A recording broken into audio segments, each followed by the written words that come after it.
Paulo Fiorilo assumiu em 2019 o seu primeiro mandato como deputado estadual, eleito pelo Partido dos Trabalhadores. Formado em filosofia, mestre em ciências políticas e professor licenciado da Rede Municipal de Ensino, Fiorilo foi 2 vezes vereador da cidade de São Paulo. Na Alesp tem entre as pautas o desenvolvimento regional e a fiscalização do executivo. Paulo Fiorilo é o entrevistado deste episódio de Tela Política.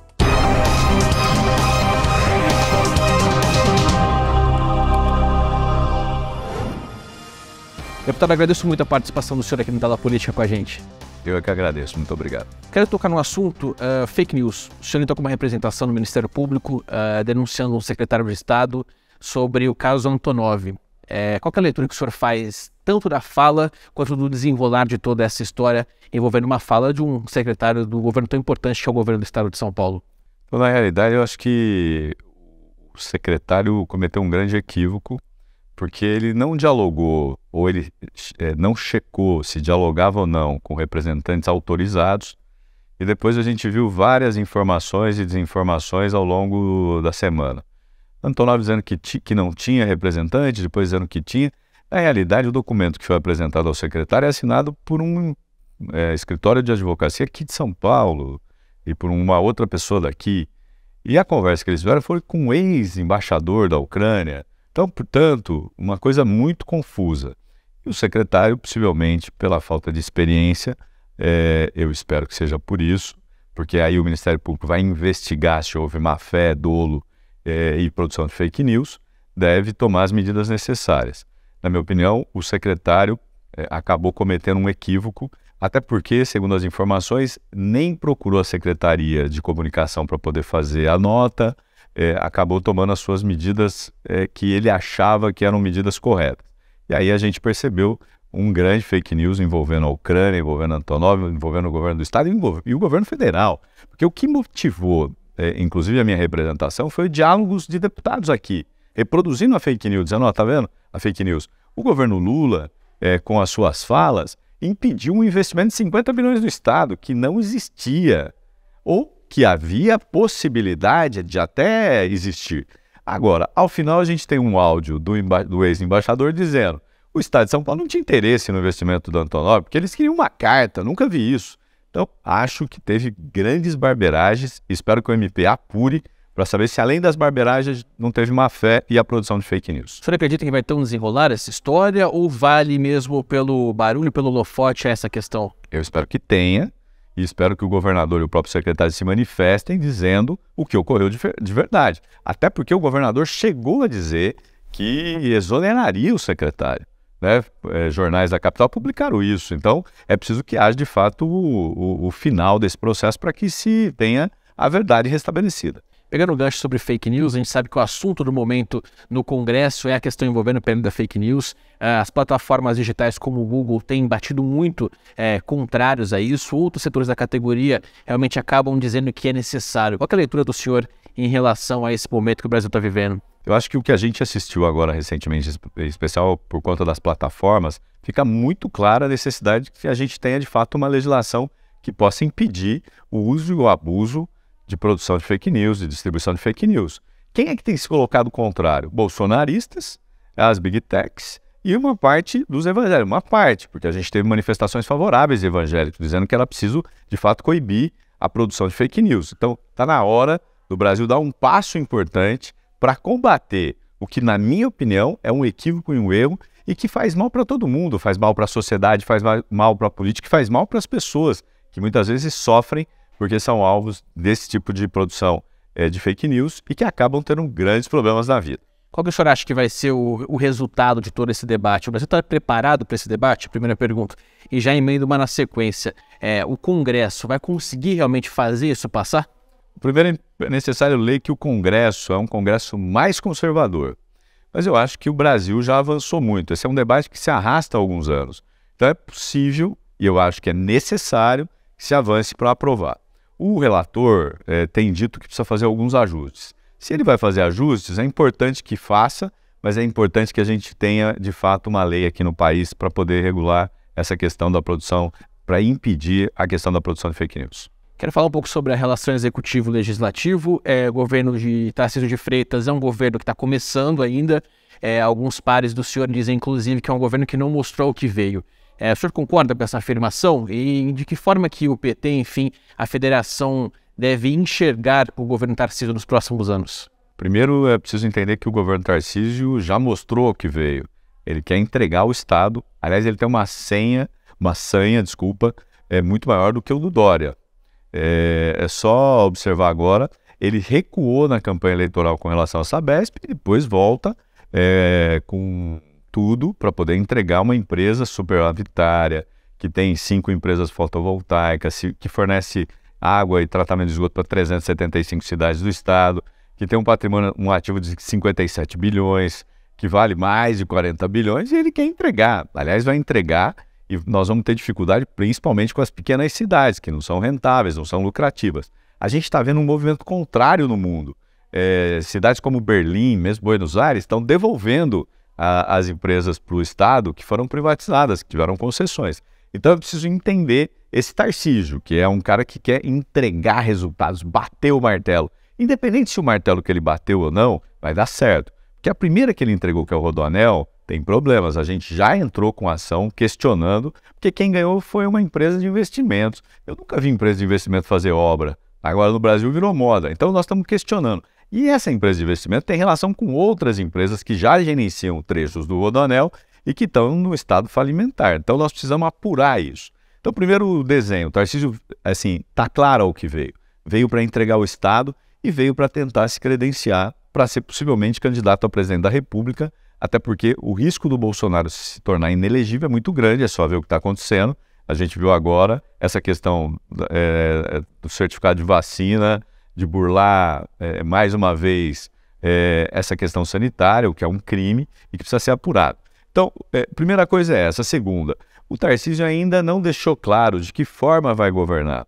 Ele tem um discurso para poder dialogar com o centro, com a direita, quer dialogar com o centro-esquerda, com a esquerda, mas ele precisa deixar claro ao que veio não do ponto de vista da entrega do patrimônio público, mas ao que veio para poder, de fato, saber se ele vai cuidar do Estado, se vai cuidar das pessoas que precisam. Vou dar um exemplo para vocês, que quem está no interior sabe do que eu estou falando.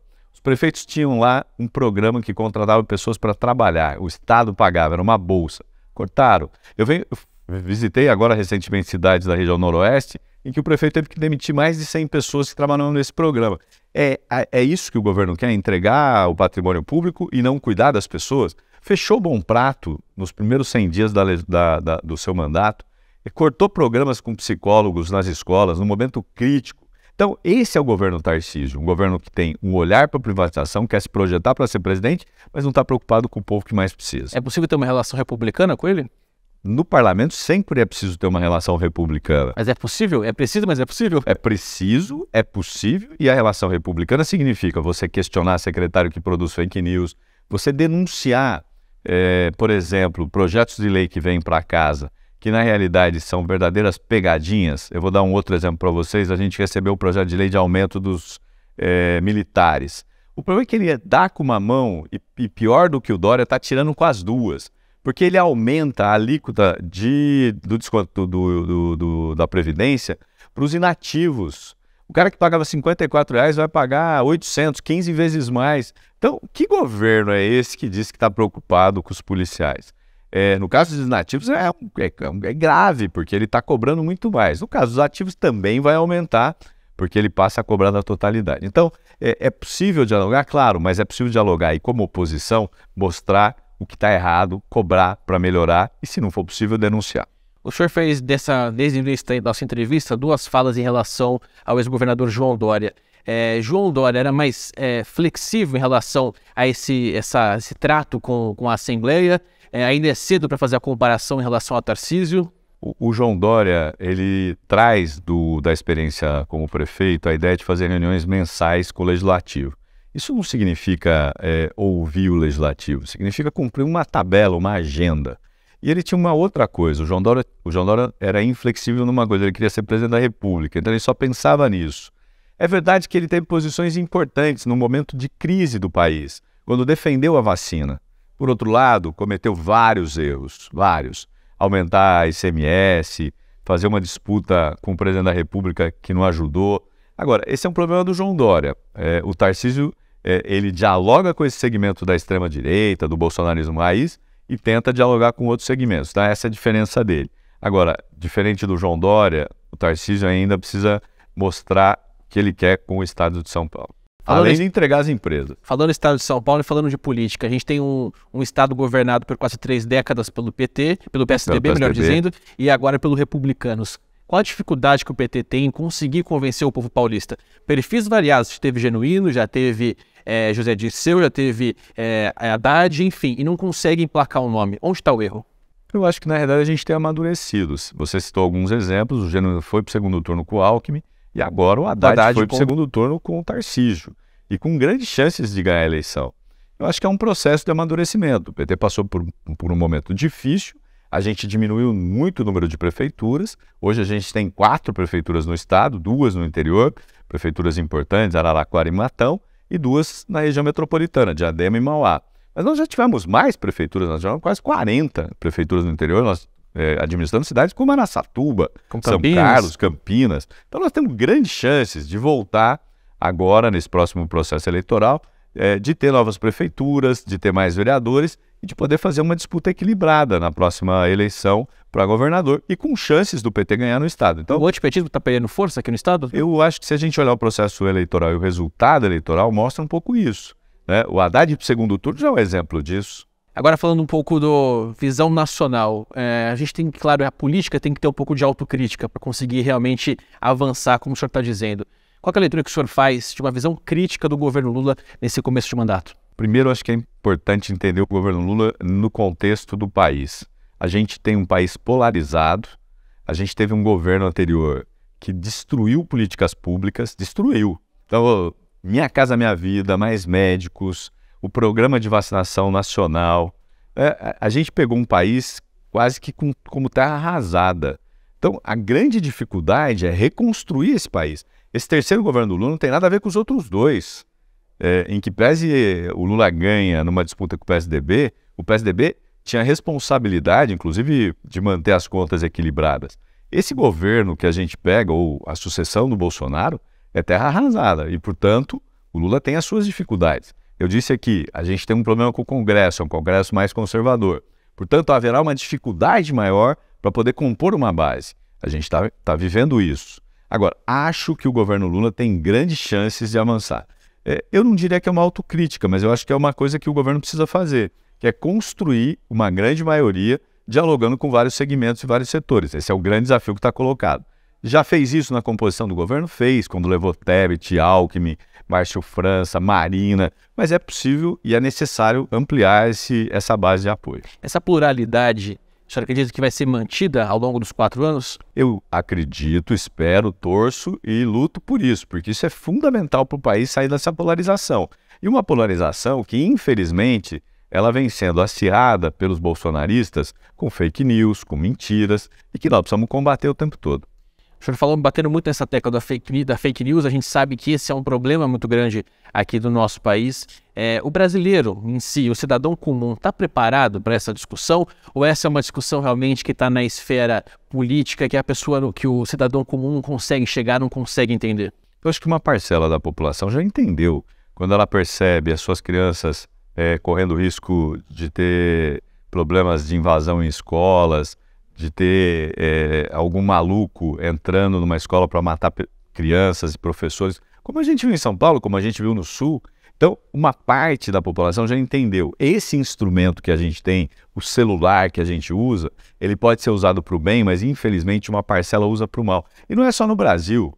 Isso faz parte de uma política no mundo, da extrema-direita, de usar esses mecanismos. Por isso que brigam, lutam, para que não se mexa, para que não se tenha nenhuma forma de controle. Agora, acho que você ainda tem uma parte da população que é iludida, que considera a verdade aquilo que chega no seu celular. Essa precisa ser trabalhada, precisa ser informada, para que a gente possa vencer essa barreira que é importante para a gente ter um outro marco regulatório no caso da internet, das plataformas. O senhor cita muito, atrela muito a questão da fake news aos conservadores. O senhor acha que os progressistas estão fazendo o trabalho deles de forma correta para justamente combater esse cenário? Eu acho que é um esforço. Agora, assim, a extrema-direita, aqueles que utilizam a internet, as plataformas para o mal, eles se apropriaram de instrumentos que que os outros ainda não se apropriaram. O uso de fazendas de bolts, você contratar um número grande de computadores para disparar automaticamente, essas coisas precisam ser evitadas, limitadas, impedidas, para que a gente possa começar a mudar esse jogo e dar a oportunidade das pessoas refletirem sobre as notícias. Se a gente pegar os grandes veículos de comunicação, como o SBT, também enfrenta isso, porque ele precisa dialogar com aquele público. E hoje, as grandes plataformas acabam fazendo uma disputa desleal, inclusive com os grandes meios de comunicação, por conta do uso sem pagamento das notícias produzidas. A gente dá uma pausa no cenário nacional, eu quero voltar a falar um pouco de São Paulo, um pouco de região. O senhor defende muito a questão do desenvolvimento econômico regional. A gente está numa região noroeste do estado, por exemplo, a região oeste também, são regiões que estão muito longe da capital paulista. Isso, de certa forma, acaba fazendo com que muitas vezes elas não estejam com os holofotes voltados para lá. Como conseguir reverter e como conseguir desenvolver essas regiões duramente castigadas, muitas das vezes, por falta de olhar por parte dos políticos? Essa é uma das preocupações que o mandato tem desde a legislatura anterior, pensar o desenvolvimento econômico regional. O estado de São Paulo é praticamente um país, com várias vocações econômicas nas suas regiões. Do turismo ao agronegócio, aos grandes rios, a produção de uvas. A gente tem praticamente quase tudo aqui, produção de café com qualidade, de leite. O que precisa, na minha opinião? A gente precisava ter um governo que pudesse olhar para o estado, olhar para as regiões e ser indutor de desenvolvimento. O que a gente tem feito? No governo da Dilma e do Lula, a gente teve um estudo do MDA que tentou diagnosticar as vocações regionais. E a partir daí, o governo ser indutor. O que faz a Assembleia Legislativa, o que faz esse deputado através de uma frente parlamentar que criou? A gente dialoga com os consulados. Eu vou te dar 2 exemplos. A gente levou o cônsul da Itália, que era o cônsul que estava aqui, o Filipe Larosa, para conhecer Pedrinhas, que está a 500 quilômetros daqui, lá na região de Marília, de Assis. A gente levou o cônsul da Suécia, embaixador da Suécia, até a cidade de Gavião Peixoto, onde se constrói o Gripen, que é o avião que o Brasil contratou da Suécia. A gente levou o cônsul de Israel para Araraquara. Qual era a ideia, ou qual é a ideia, e a gente continua persistindo nisso? Apresentar para o mundo regiões que podem acabar virando parceiras desses países. Isso pode abrir uma porta de oportunidades. É isso que a gente tem investido. E acho que o papel do governo do estado era fazer isso. Infelizmente, ao longo desses 28 anos, quase 30 anos, são as regiões mais próximas de São Paulo que tiveram esses benefícios. Então você tem a região de Campinas, você tem a região de São José dos Campos, você tem a região de Hortolândia, regiões que estão a 150, 100 quilômetros de São Paulo. Nós precisamos pensar o estado de São Paulo para as regiões que estão a 300, 400, 500, 600 quilômetros do estado de São Paulo. Você pensar o Pontal do Paranapanema, não basta só regularizar a terra, é preciso ter políticas para poder desenvolver. Se você pensar o Alto Vale do Ribeira, não basta só você falar da proteção. É fundamental a proteção daquela área, porque é uma área de proteção. Agora, é preciso desenvolver o turismo. Para isso, o Estado pode ser indutor. O Alto Vale do Ribeira está muito mais próximo do Paraná do que de São Paulo. Agora, que tipo de política faz o Estado para divulgar a região?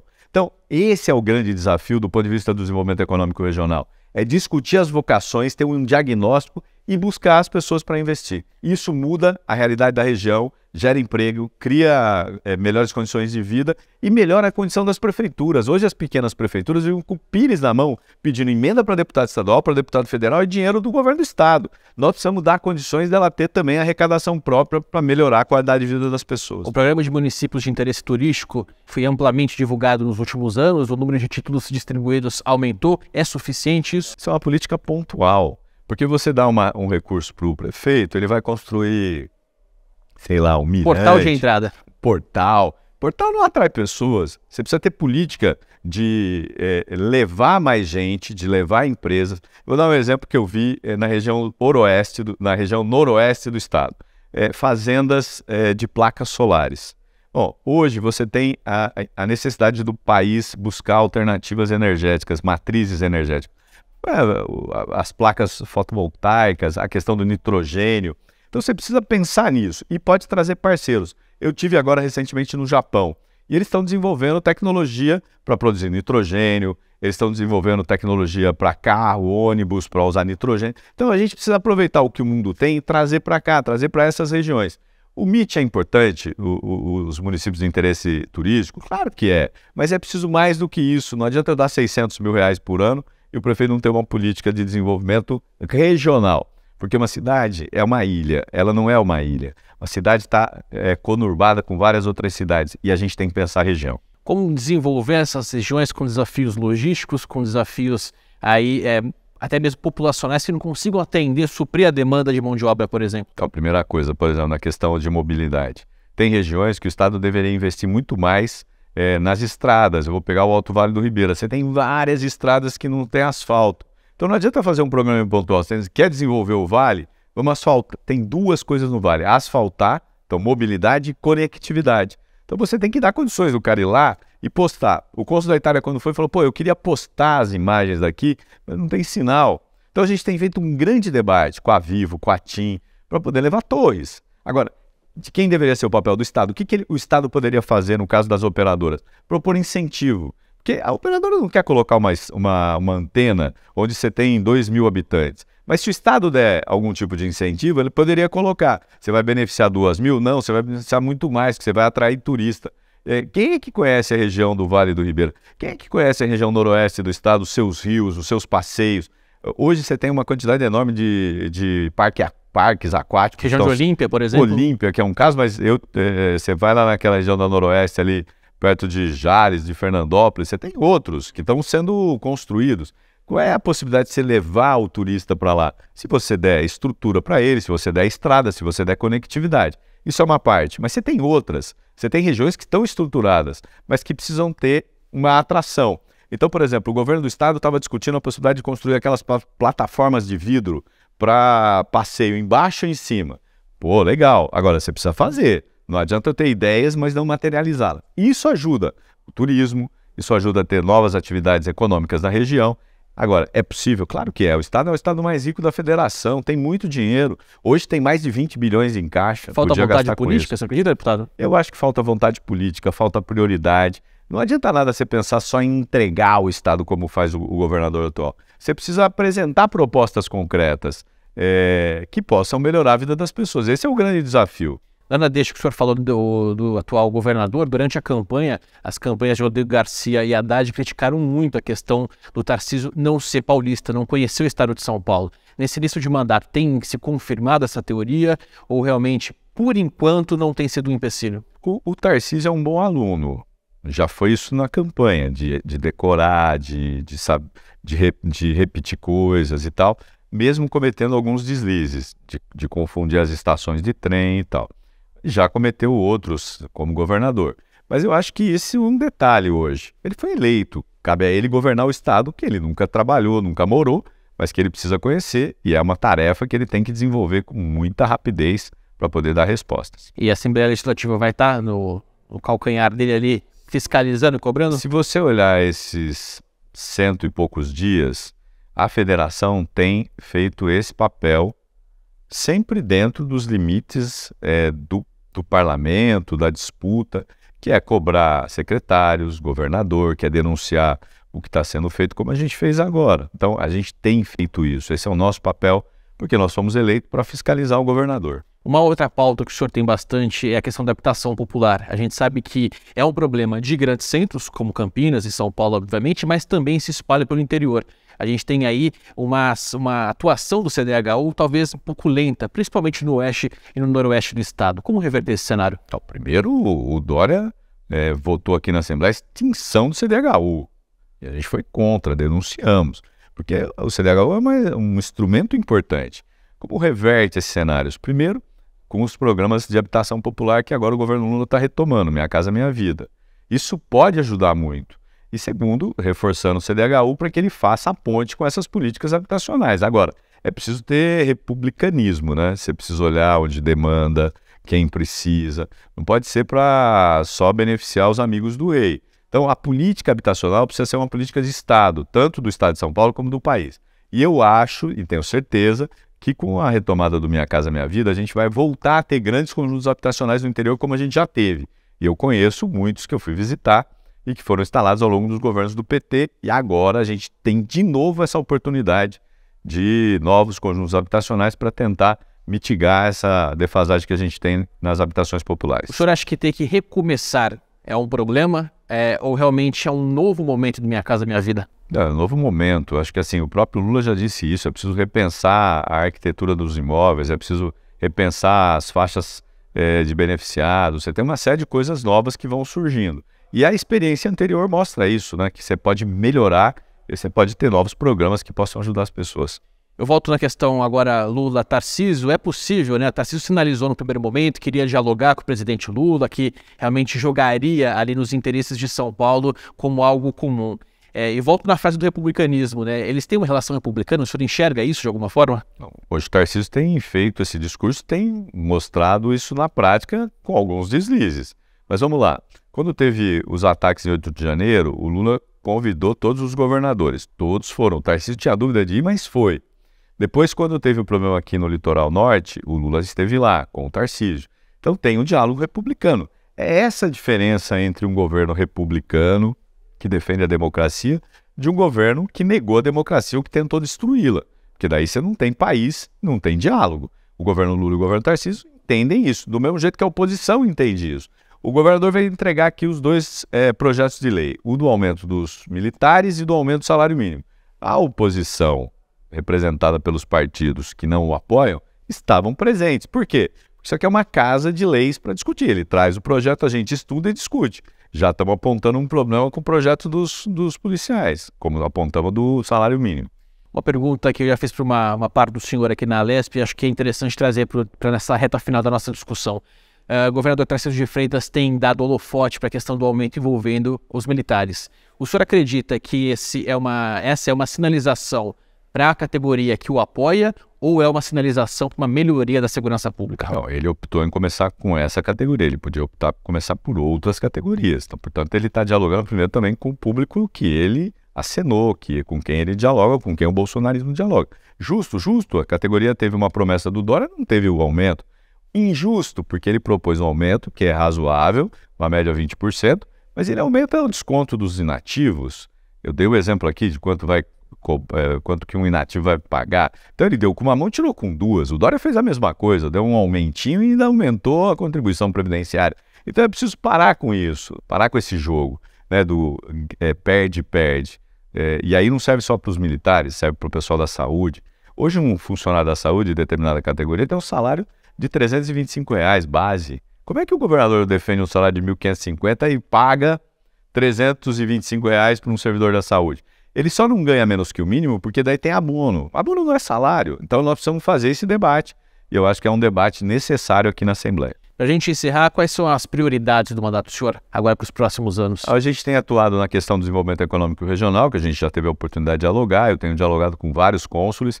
Recentemente a gente teve com o cônsul do Reino Unido, ele se dispôs a viajar, conhecer algumas regiões do interior.